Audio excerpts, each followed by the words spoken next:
Welcome to Spoken Injustice, where we put the criminal justice system in the dock.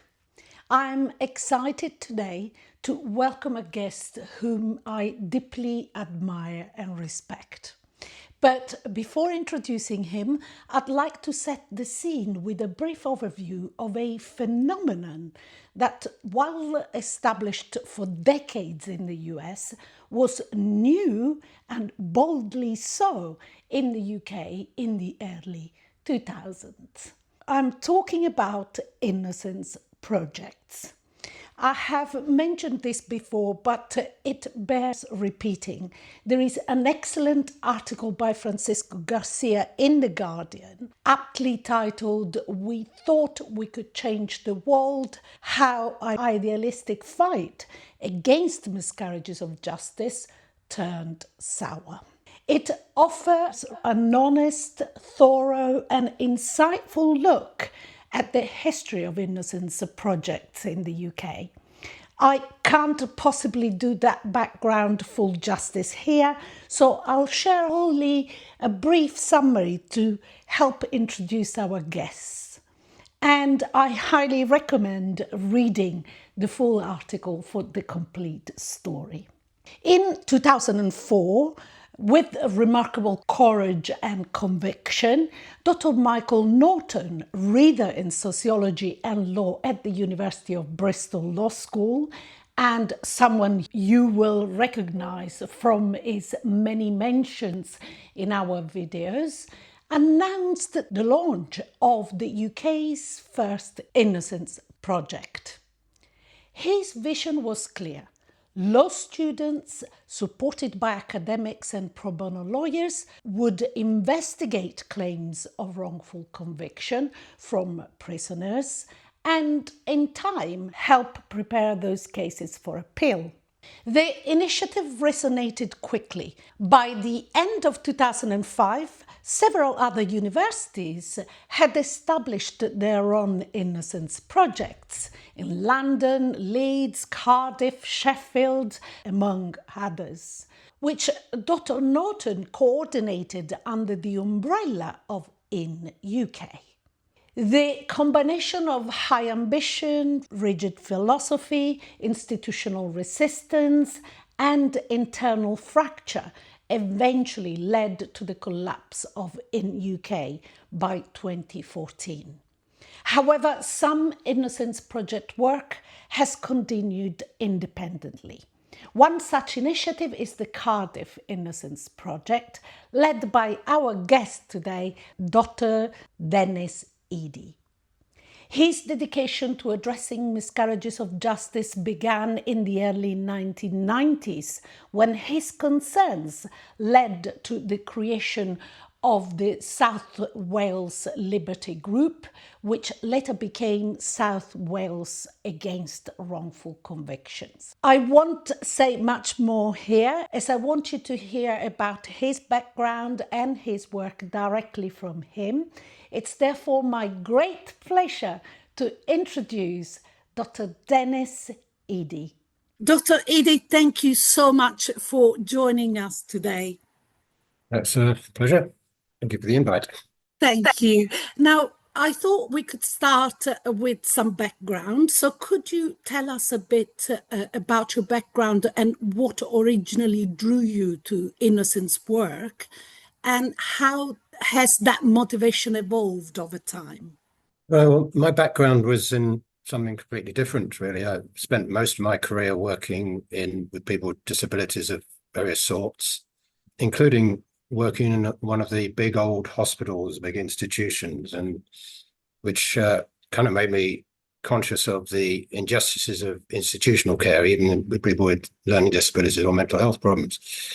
And evolving through different jobs, eventually worked for the National Society for Epilepsy, and then I came to Wales to set up a business running with a friend, running small homes in the community, which kind of was a sort of an opportunity which we took partly to sort of get away, because we were never happy with the institutional approach, these great big hospitals, which were often quite sometimes pockets of good practice, but and pockets of abuse as well. And so setting up and changing that system or helping to move towards that sort of community care approach was something we did. I got involved with Miscarriage of Justice a little bit by accident, really. In the early 90s, the organisation Liberty was running a justice in crisis campaign stemming from the Royal Commission at that time, the Guildford 4 and Birmingham 6 cases. And I had a sort of road to Damascus moment, as they call it. I don't know whether it's even a true memory, maybe a false memory, but I remember listening on the radio to the appeal of the Bridgewater 4 case had just been turned down. And the judges in the appeal said that there were 30 people in the pub with the Bridgewater 4 at the time that they were alleged to have committed this offence. And but all those people were honest but mistaken. And I thought, well, hold on, 30 people, all honest, all mistaken.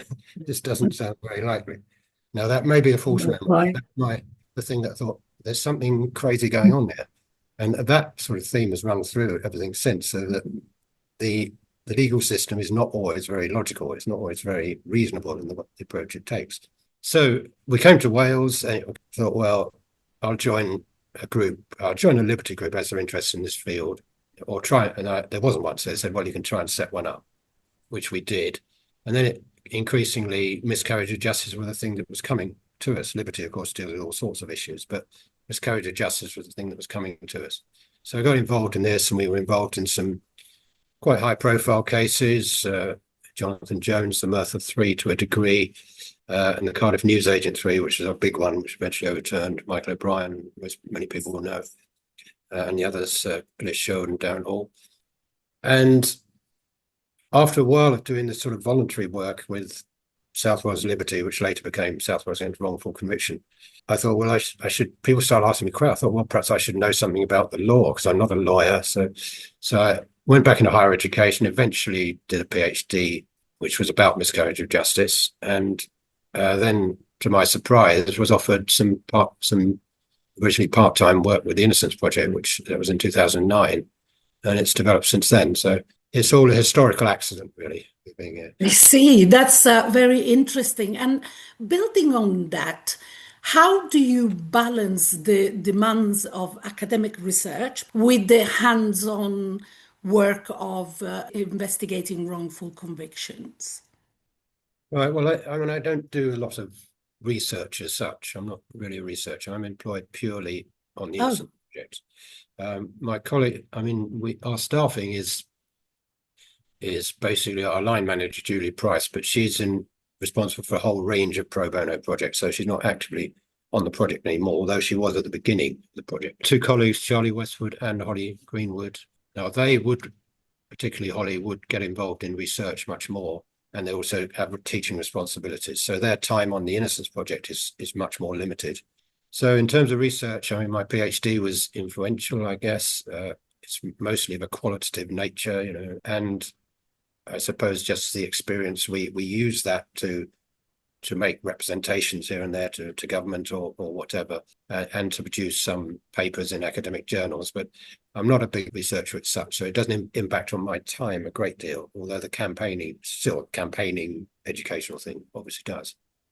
Well, that's great. Thank you for clarifying that. And looking at this from another angle, what patterns or systemic failures do you see most frequently in the cases your project reviews? Right, well, there's a range of these. I mean, I suppose particularly increasingly over the years that I've been sort of involved in this in some way, I think the evidential sort of basis has weakened. There are many cases where you look at it and the evidence is extremely weak, or it's flimsy and limited. Trials are much shorter than they used to be. Appeals are much shorter than they used to be. Some of our clients have had a trial where there's been, particularly in the historical sex abuse cases, the evidence, which is many years old, is video recorded, including now the cross-examination as well. So that's not, it's almost separate to the file. It's played there, but it's not. You haven't got the ongoing interaction with it. And then you might have the officer in charge of the case then you might have the defendant giving evidence, or you might not. They might not even give evidence.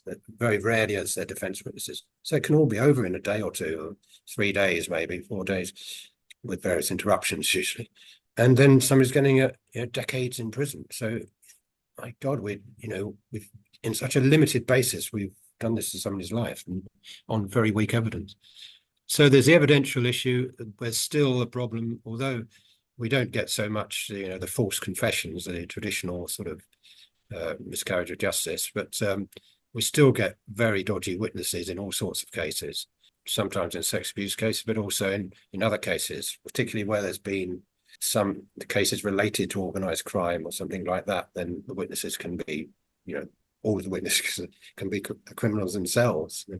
So the standard of witnesses is an issue. Science is still, of course, a problem in many areas.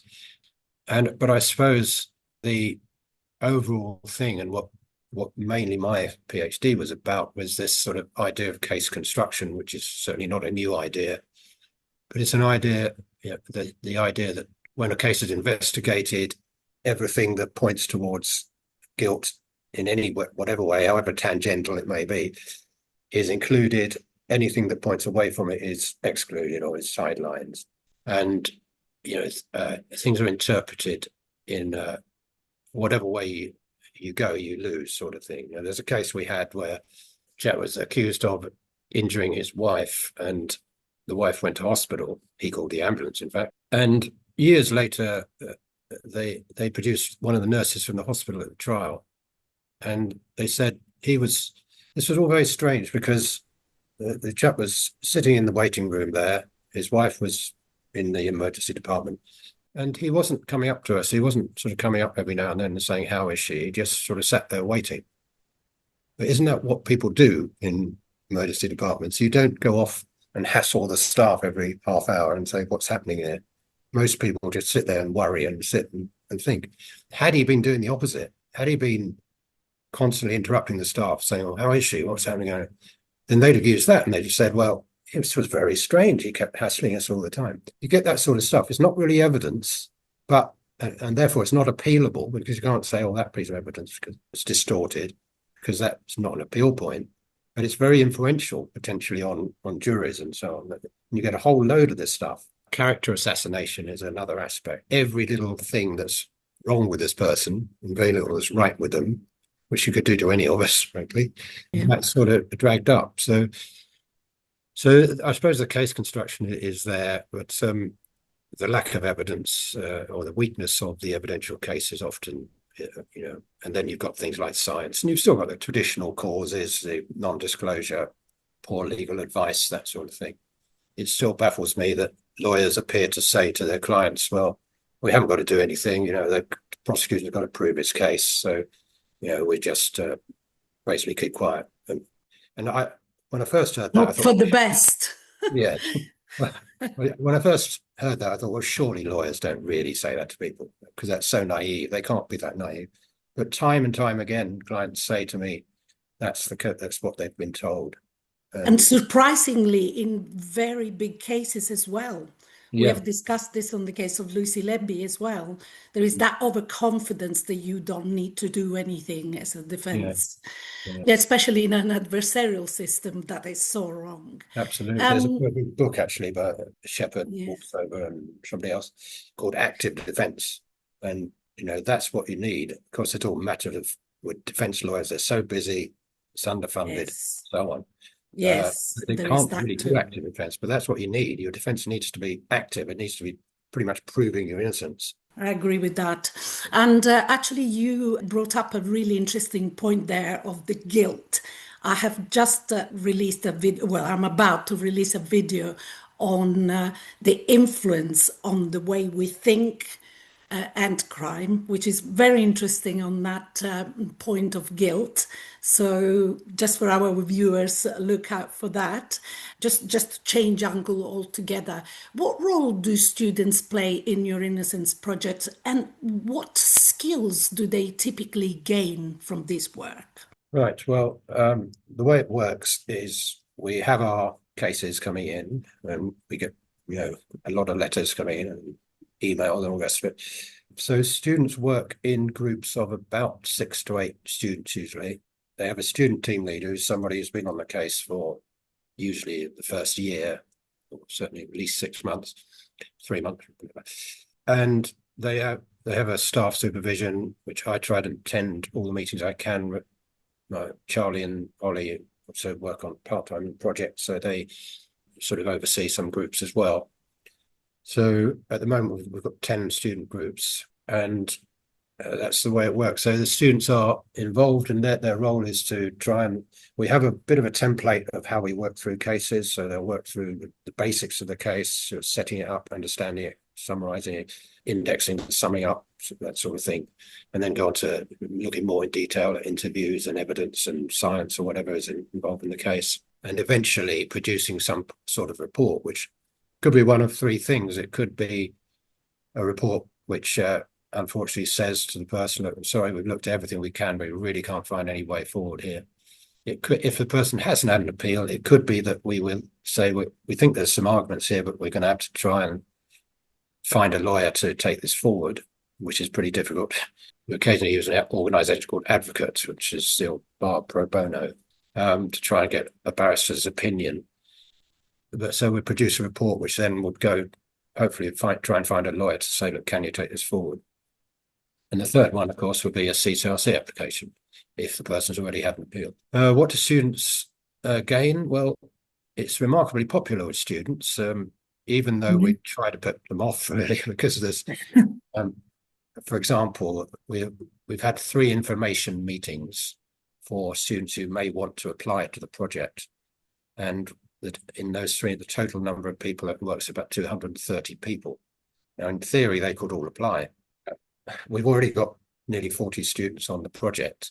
At most, we could take another 40 or 50, but that's really far more than we really would want. So it's going to be a competitive process. So hopefully all those 200 people won't apply, because the application process is a lot of work. So hopefully that will put a lot of people off. But so students are interested, and mostly once they get on the project, they're really enthusiastic and they do a really good job, and they really try their best, even though they've no real experience of this.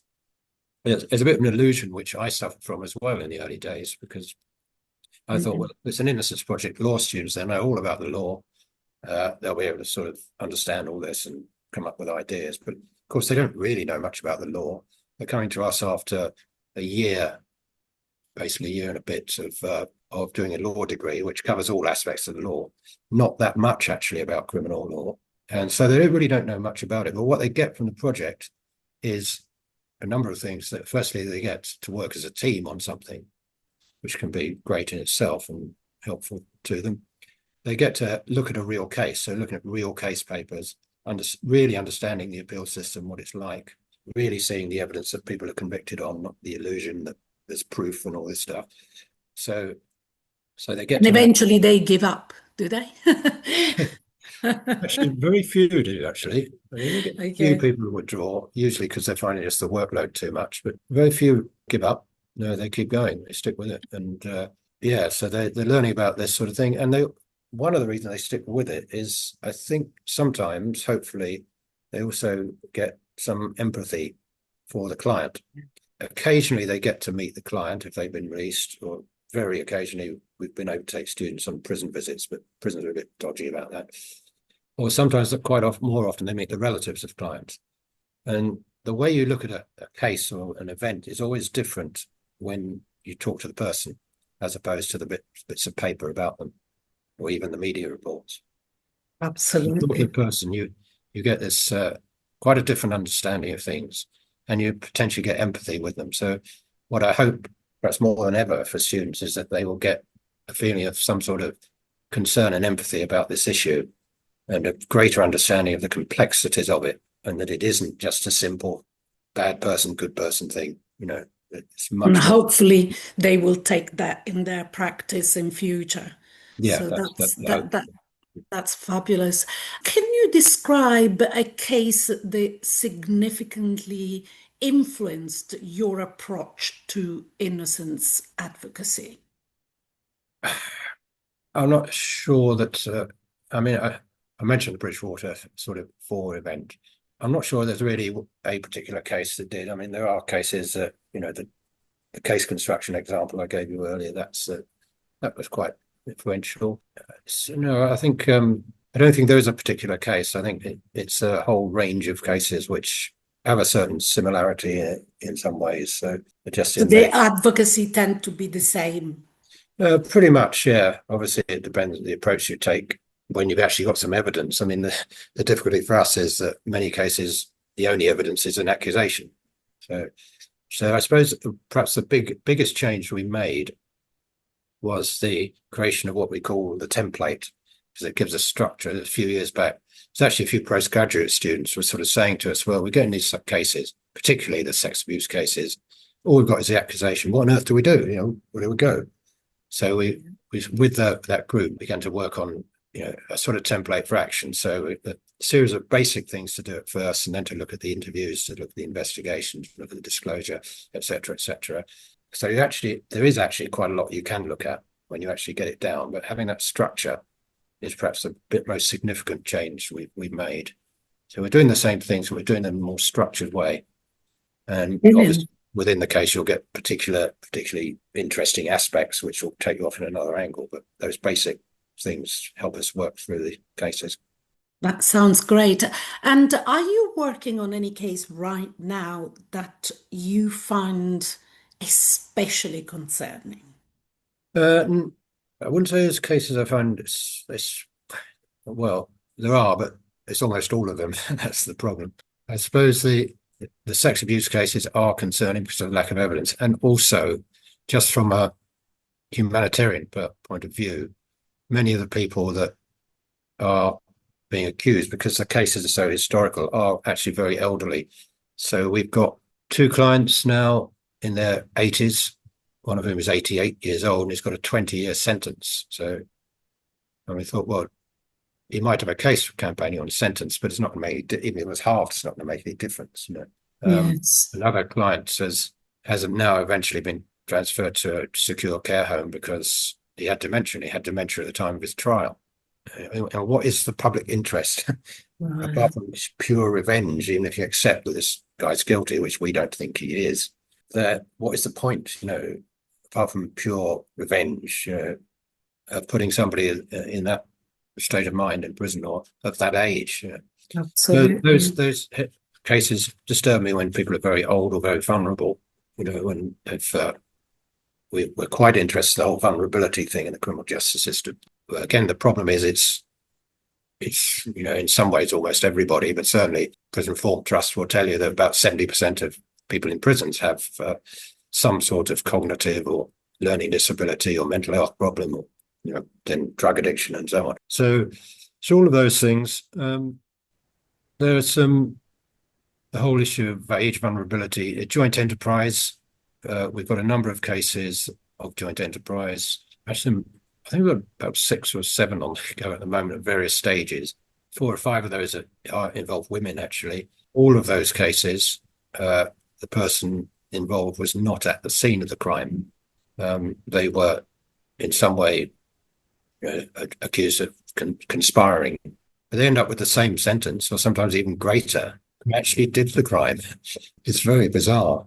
You were talking about age there. This is exactly the opposite. These are young individuals mostly, or Well, actually, then in the cases we've got are not particularly young people. One of them was who, curiously, he went to do a drug deal, and his co-defendant went out and in the street with this other guy and ended up killing the other guy. And he ended up with a bigger sentence than the guy did the vicious murder, and he had no idea that was going on. So partly because the other guy pleaded guilty and then tried to assist with another case.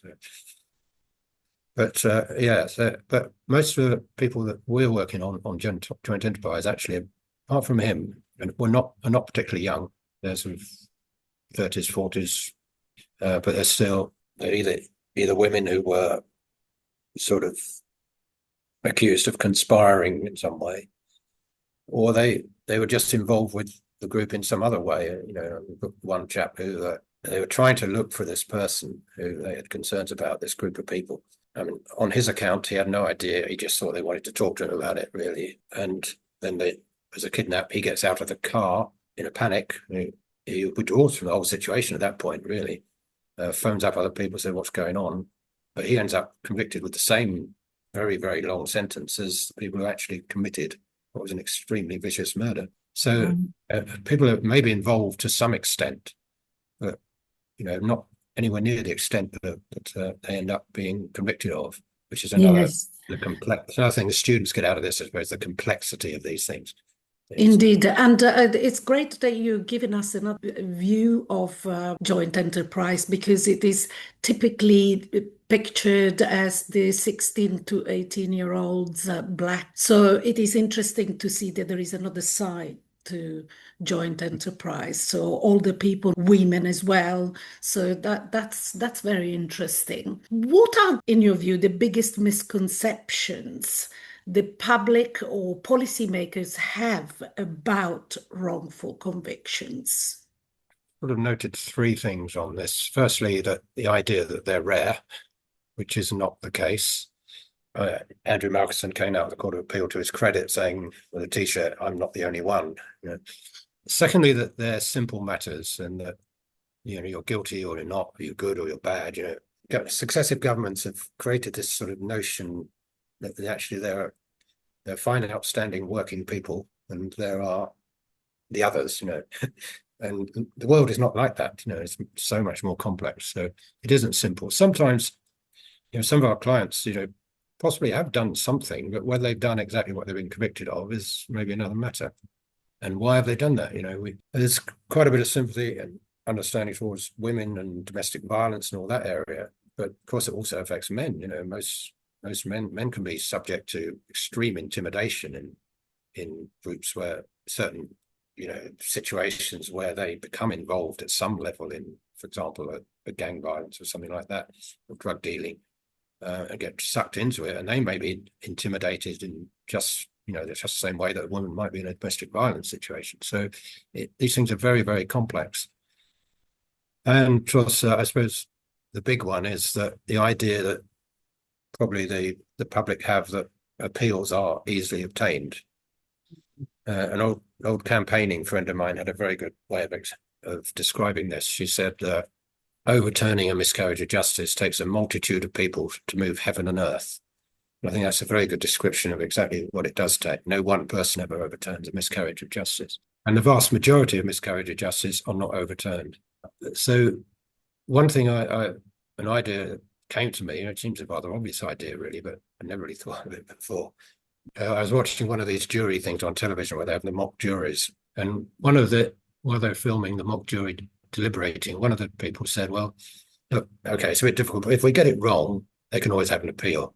Now, how many people think that? Because it's just not true. In a Crown Court case, you have no automatic right to appeal. You can apply for leave to appeal. The chances are you'll be turned down. It's incredibly difficult to, as we all know, to get a successful appeal. So that's a massive problem. I think that people have that misconception that you can actually easily get an appeal, and there's only a few miscarriage of justice and they're always overturned. The vast majority of miscarriage of justice are not overturned. And the most difficult thing to get through to clients, because I didn't get this for a long time, is that the appeal system is not interested in innocence.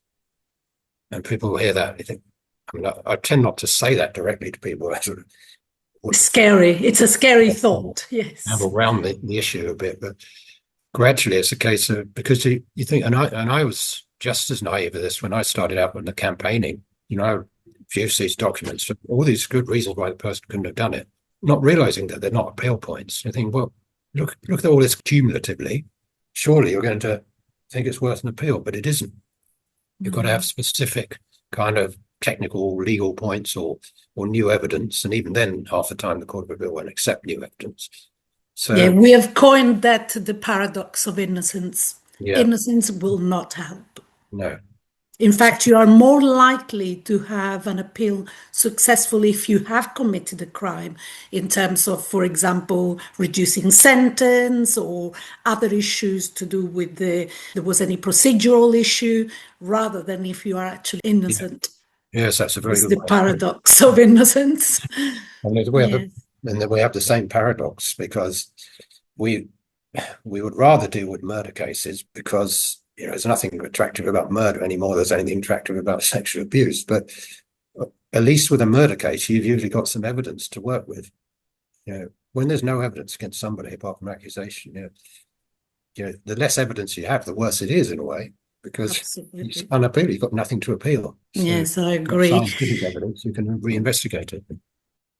Now, changing topic altogether, well, in a way, has emerging technology, forensic science, data analysis, AI, affected the way innocence cases are investigated in your project? I don't think it has with us particularly.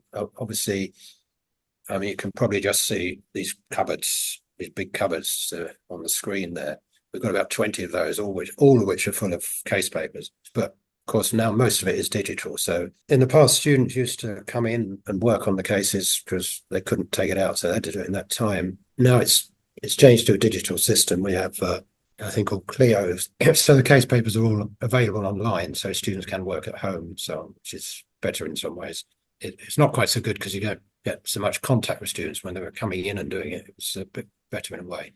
But so that electronic thing, which certainly is the way things are now, is the main difference. The main difference in evidence is that cases are potentially overwhelmed with masses and masses of digital data now, which makes things incredibly complex and difficult to deal with. Have you participated to the computer evidence call out for public evidence by the government in May, I think? You, as a project, have you participated to the submissions? No, not on that particular one. Mhm. We make a lot of submissions to government groups, but we haven't on that one.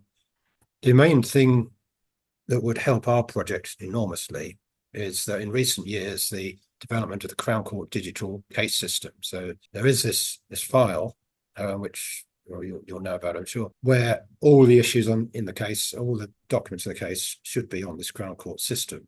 And now we don't have access to that, although Unsurprisingly. we do have criminal case secure emails, but we still don't have access to that. So we rely on the solicitors downloading that and giving it to us. What they sometimes give us is the so-called complete bundle, so-called because it's never complete.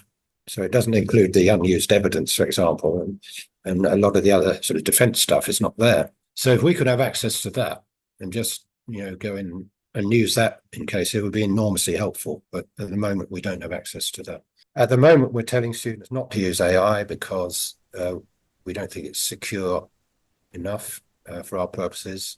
And sometimes, and I don't know much about it, but some of the things that we suspect have been created with AI, and sometimes clients' relatives are sending us AI sort of constructed documents now. And sometimes they pull in all sort of bits of case law and bits of law, which theoretically are accurate, but are not going to apply to the case. So it can kind of mislead people as well a bit. And then it'll look impressive that it's, oh yes, there's this law and that law in this case. No, but it doesn't work like that, unfortunately. No. And building on the fact that, for example, you don't have access to the court case file, how do you engage with the prosecutors, law enforcement, who possibly could be resistant to your innocence work? Is there any relation? How do they see you, the Innocence Projects? I don't know how they see us. Is there any interaction? Well, there is for example, we've given evidence to the Justice Select Committee. We've given evidence to the Westminster Committee. We've given evidence to the Law Commission. We've hosted a Law Commission event here. And we do a lot of media work. The media is crucial, I think, in all this. But we don't, when we have a relationship of sorts with the CCRC, which is a strange one because they don't refer, they only ever referred one of our cases, even though we've made about 40 applications. We have had meetings with the CCRC and we were on the stakeholders group, which seems to have folded at the moment since COVID. Oh, Not since COVID, actually, since the last election, there was supposed to be a stakeholders meeting. And they said, oh, we're postponing it because of the election, which we didn't quite understand the link there. But it never seems to have started again. However, it was a bit of a talking show. It wasn't very effective. So the CPS we find generally don't talk to anybody very much. Similarly with the police, we have it in the past had meetings actually with South Wales Police on occasions. They've actually contacted us and talked to us, but there's no sort of ongoing relationship there. But would you like to have that relationship, or is there any efforts being made?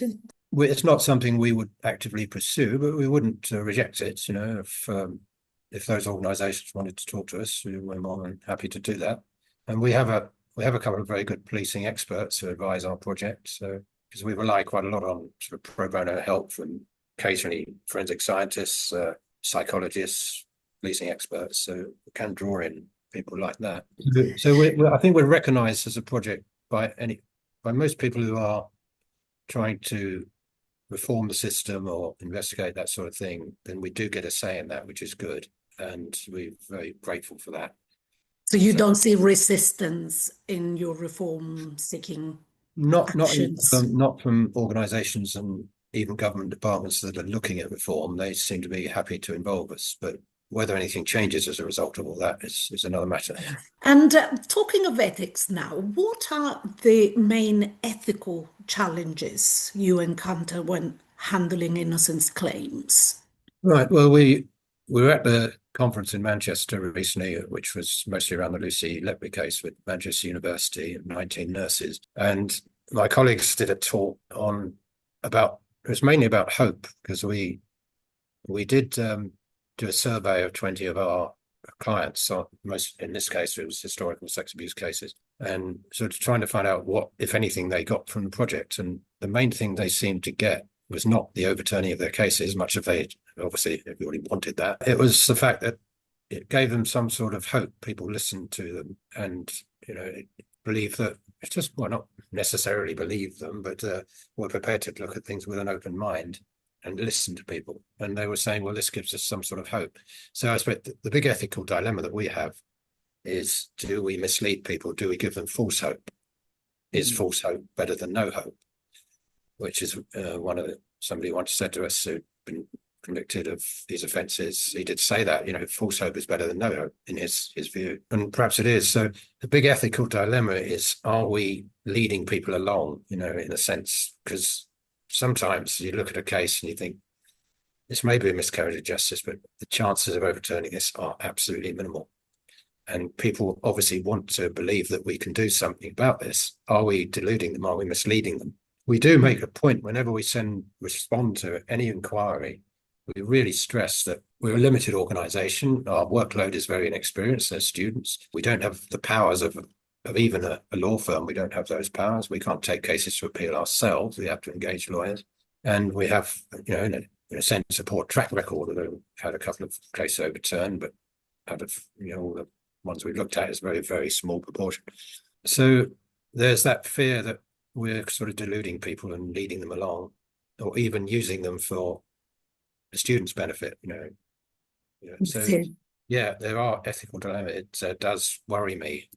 But hopefully the survey that you have conducted has given you some peace of mind, because if indeed them themselves are saying that hope is paramount to them, even though there is no result, then surely that should put you a bit at peace. Yeah, it does. And the letters you get and the comments you get, because very often, sometimes even when a case has failed, either we've actually said, I'm sorry, we can't do anything with this after our review, or it's been to the CCRC and failed, or whatever. Most people come back to us and say, look, you did a good job and we appreciate what you've done, and it's helped us in that sense. So that is good. And a few years ago now, I was at quite a low point. It was a very important case for us. It had been turned down. Two things happened. I went to the talk by Phil Scratton about the Hillsborough thing, and Yes. going the way they'd fought for so long before they got their success.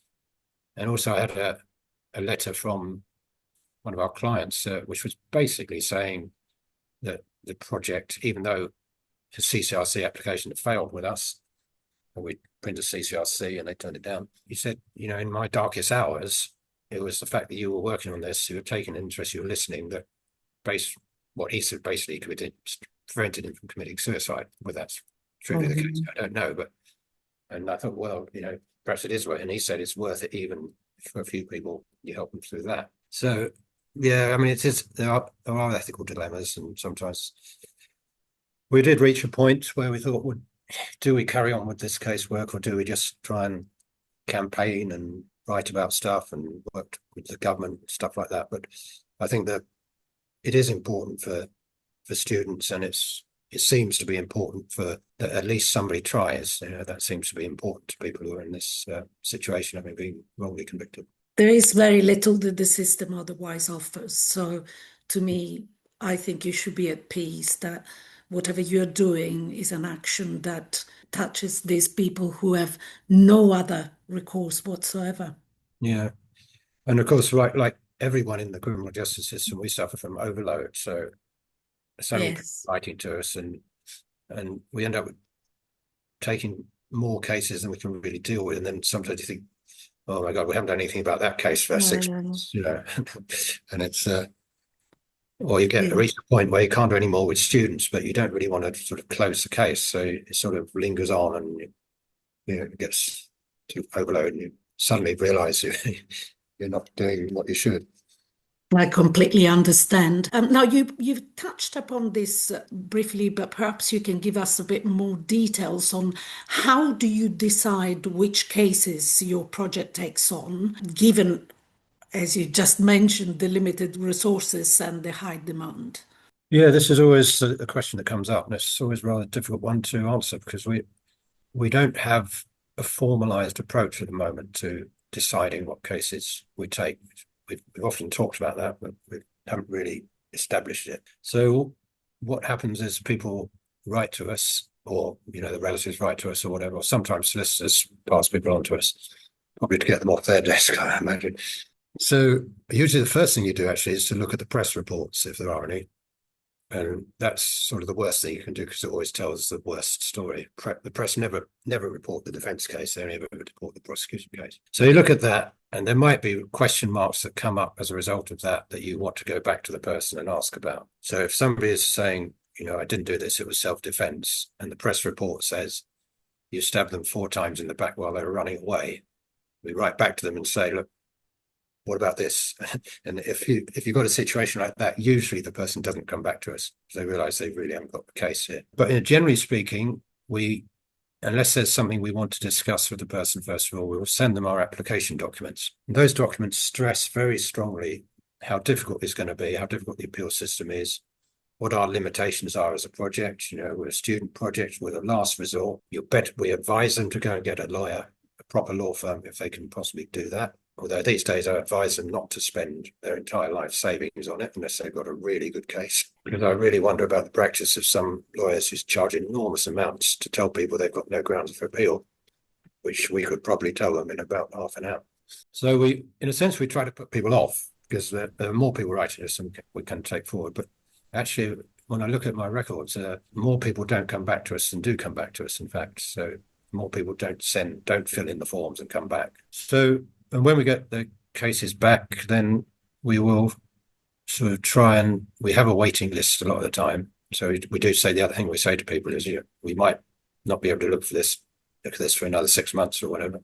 So, and then we'll work on what we've got. So it sort of works out, even though with the overload, that by the time you have this process of telling people how difficult it's going to be and how our limitations, then unless they really are wanting us to do it, they probably don't come back to us. I see. And what kinds of obstacles arise from those who continue to claim innocence? And how can the legal system be improved to assist them more effectively? Is there a way? I mean, the problems are, for us, obviously the way the appeal system is, which is, we're waiting the Law Commission report. Whether that will be strong enough or to change things, or whether the government will accept it anyway, remains to be seen. We have problems around obtaining case papers, sometimes disclosure. Sometimes cases are very old and case papers actually been destroyed. Even the summing up has been destroyed. There's one case where I just couldn't get the summing up anywhere. They seemed to be destroyed. And then you have cases of massive official resistance to it. And the Jeremy Bamber case, of course, is the classic one where there now exists evidence of exoneration, basically, which is almost unarguable. and yet it's still being resisted.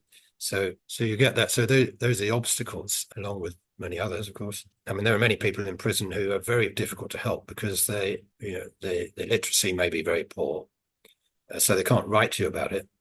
Their understanding of the complexity of the legal system is, well, it's a bit much for all of us, really. But some people, they just cannot make it out. They can't follow their trial, and they can't follow what you're saying about the appeal system either. How can we change that? Well, we try, as I said, through the Law Commission, through various committees and campaigns, and we've been Houses of Parliament occasionally and stuff like this, which is great. But whether it will change or not, I don't know. There's a little sign of the criminal justice system getting better. And looking back on my life, when I was young, I was quite optimistic about a lot of things, that things were going to change, and the majority of things have. Our treatment of people with disabilities is a lot better than it used to be. Treatment of elderly people is better. Treatment of children is better.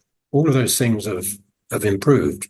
There's still big problems, of course, and but overall, society has got better and it's got more humane, except in the criminal justice system, where it's got more and more draconian. The state of prisons now is utterly appalling. The United Nations defines keeping people in prison for 23 hours a day for more than 2 weeks as torture. We do it for years and years on end now. It's incredible what's going on. So, and society has become obsessed with convictions. Why is it that we have the highest imprisonment rate in Western Europe, far higher than anyone else? Why do we have more life prisoners than anywhere else in Europe put together, in Western Europe? I have a suspicion as to why is that. And as I said, this video that I will release is about that. And it is surprisingly linked to our language. The way we speak reflects the way we think about crime, punishment, and justice system. So watch it. It's interesting. It's an idea, of course, but it's some food for thought. I was wondering why our society is really that much more criminogenic than the other societies. Our language focuses on the agent of an event who did an action more than in other languages, which explains more why we focus more on who did it, rather what caused it, and the whole context surrounding it. Right. Yeah, okay. But yeah. So what changes in legal education do you believe are necessary to better prepare future lawyers to prevent wrongful convictions? Yeah, I mean, it's surprising actually. And I mean, I've never done a law degree as such, but it seems a lot of the law degree is talking about other areas, talking about family law, tort, EU law, all the rest of it. There's actually not that much on criminal law. And when it is taught, it's taught in a way which doesn't challenge it. So, and this is the great thing about Innocence Projects, I suppose, that they do challenge the law in books, as it were, and the conventional thinking on this, the whole notion of innocence. So I guess I would like to see more of that, more challenging of the system, as opposed to just teaching people about the system and how it supposedly works, because it doesn't really work. And there are many contradictions and absurdities about it all. The idea of jury infallibility, what the jury makes a decision and then the appeal system thinks, well, that's the end of it. We can't challenge that. The jury's made the decision. But whatever you think about juries, they're fallible.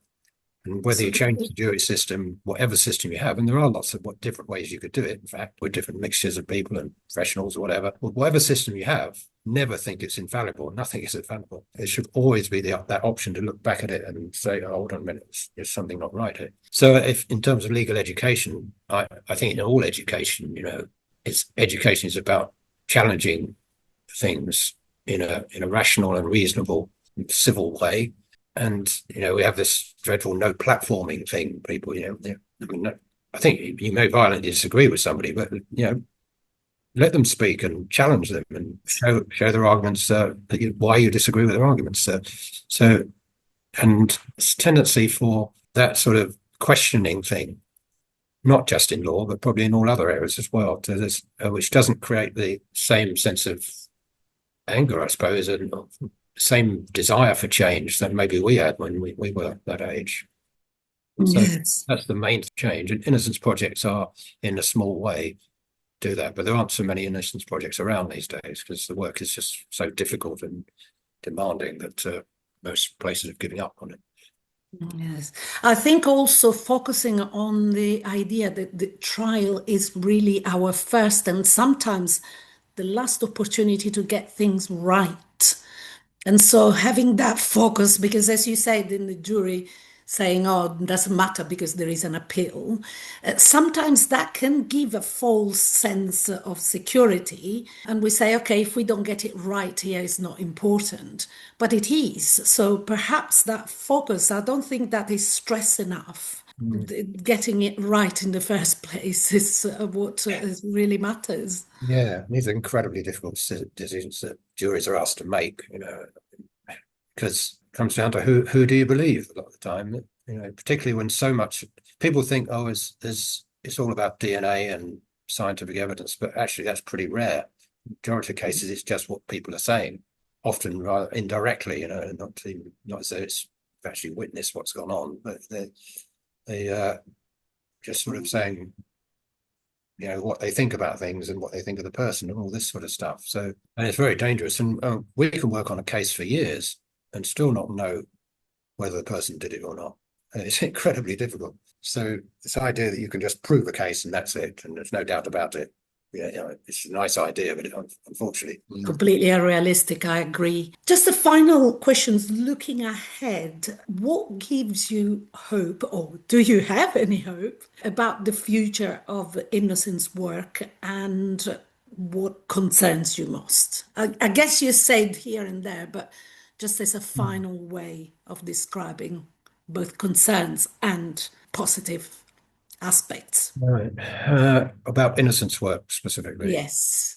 Well, I hope it continues. I mean, at one time there were about 30 odd projects. The country is now probably half a dozen. I think it's declined because it's so difficult and demanding, really. But the positive is that there's still a lot of students wanting to do it, and certainly no shortage of cases to work on. I hope it goes in. I hope it continues to have an influence on the appeal system, on the criminal justice system generally, really. I think I'm quite keen on the idea that we took a different approach to criminal justice altogether, really. I mean, I'm not naive in the sense. I know there are some people just plain dangerous, so antisocial that you just got to detain them. But we could be much more therapeutic about it. We have what might be called a public health approach to it. So we could actually treat people's unacceptable sexual desires in a meaningful way. We could treat drug addiction and mental health problems, and rather than just warehousing people in these horrendous places, and